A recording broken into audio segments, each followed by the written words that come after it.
whiskey, let's find us a nice little bank. What do you know? I'm the boss.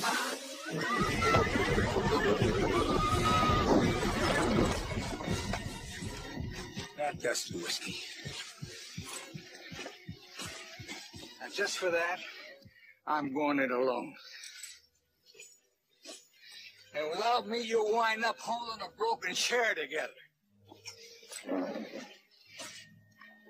You say something?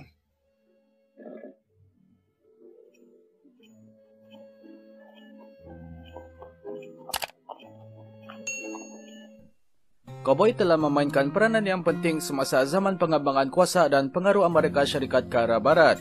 Walaupun budaya cowboy ini berasal dari Meksiko, cowboy Amerika sebenarnya telah mencipta gaya, identiti dan reputasi mereka yang tersendiri.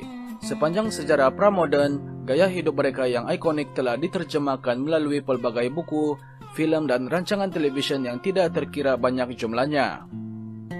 Tetapi, hakikat sebenar kehidupan seorang cowboy yang mencabar, bersendirian dan kadangkala memenatkan adalah tidak sesuai untuk dilalui jika Anda memiliki jiwa yang lemah.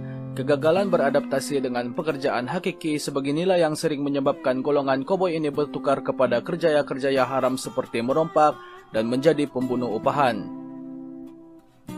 Vaqueros, pada tahun 1519, tidak beberapa lama setelah orang Spanyol mula tiba di benua Amerika, mereka mula membangunkan ladang peternakan untuk menternak lembu dan hewan ternakan lain. Kuda pula akan diimpor dari Spanyol untuk membantu kerja-kerja di ladang.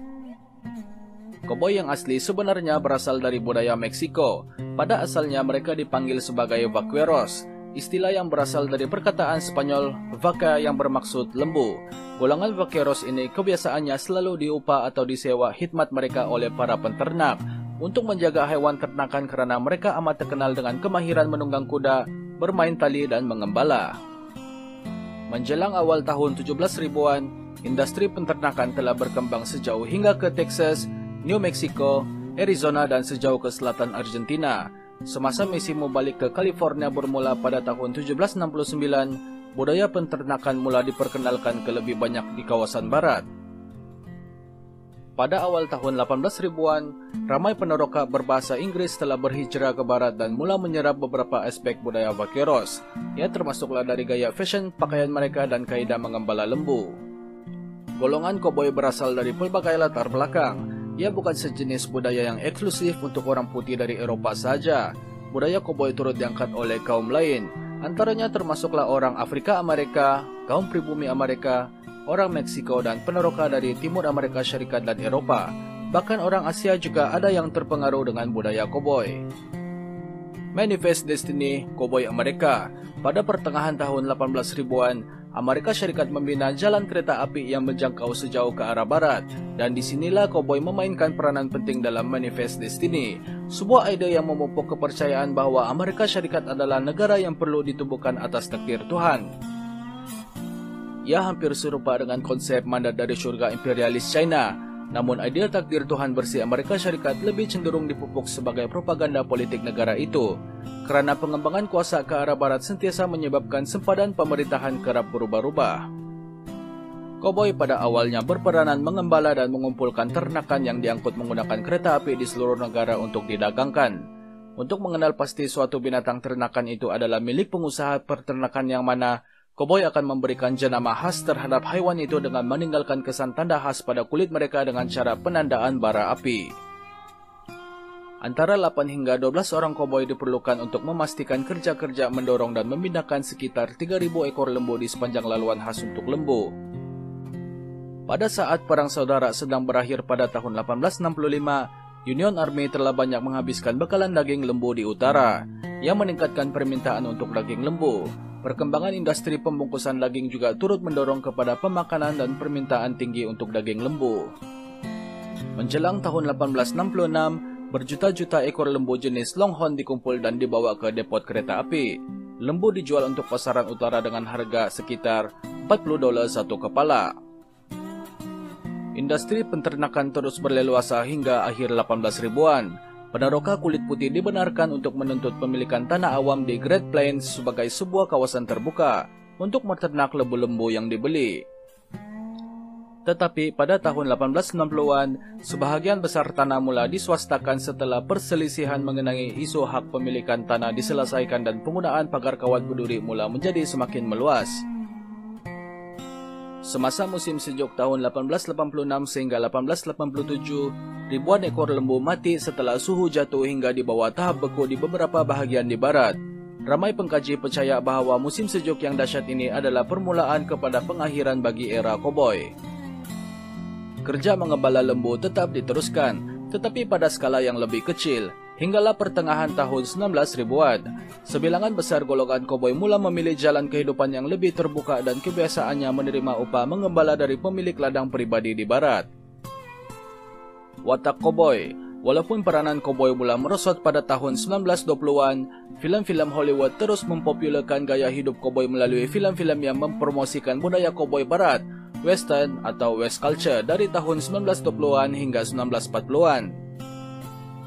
Film-film ini menampilkan bintang terkemuka yang sinonim dengan watak koboi seperti John Wayne, Buck Jones, dan Gene Autry. Penonton Amerika sering mengikuti perkembangan dunia hiburan untuk menyaksikan pengembaraan fiction Lone Ranger and Tonto, Will Kent dalam High Noon, dan Hop Along Cassidy di layar perak. Peminat buku komik boleh membaca kisah-kisah seperti The Black Rider and Kid Colt.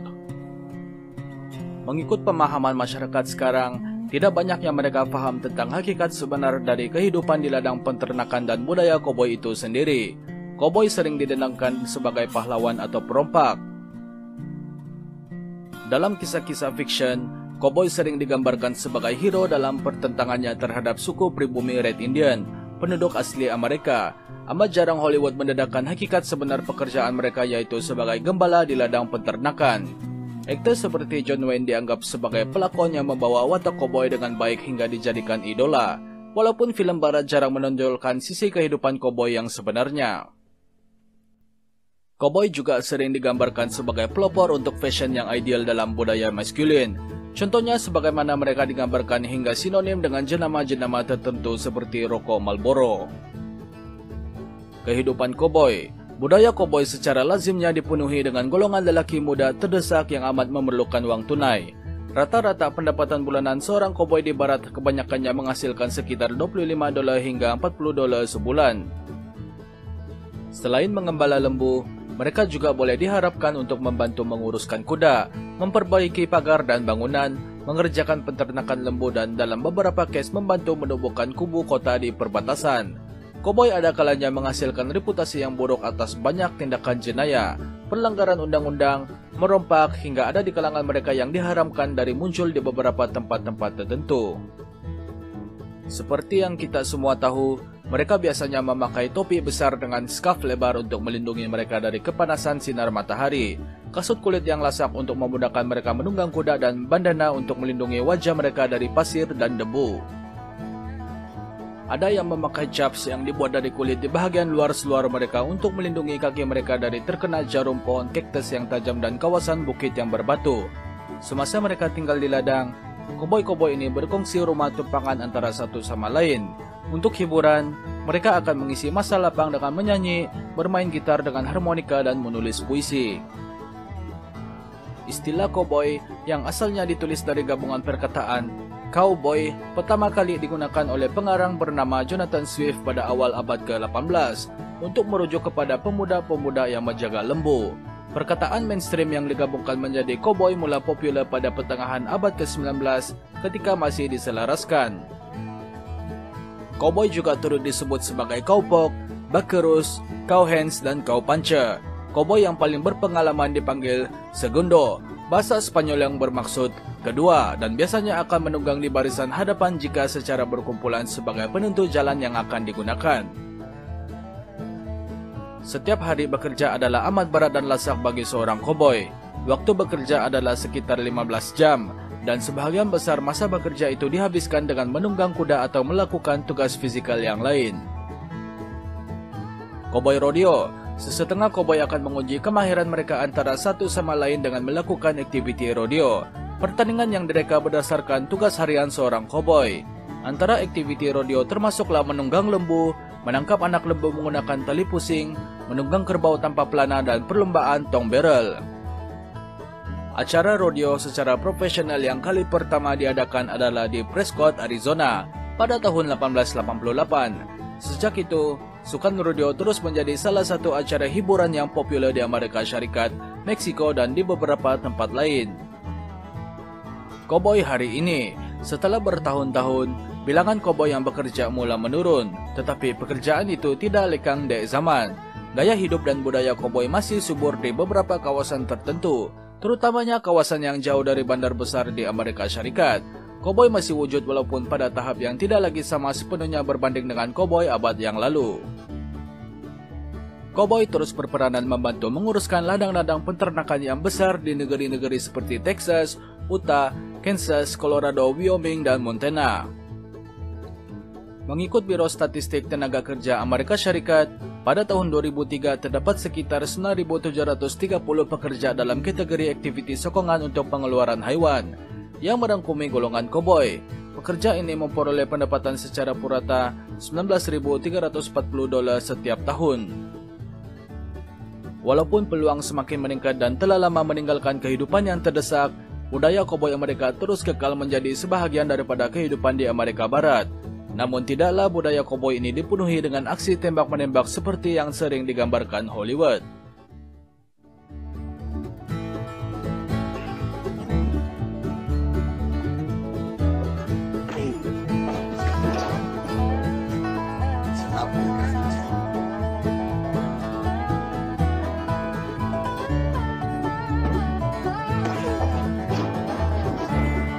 Left cross.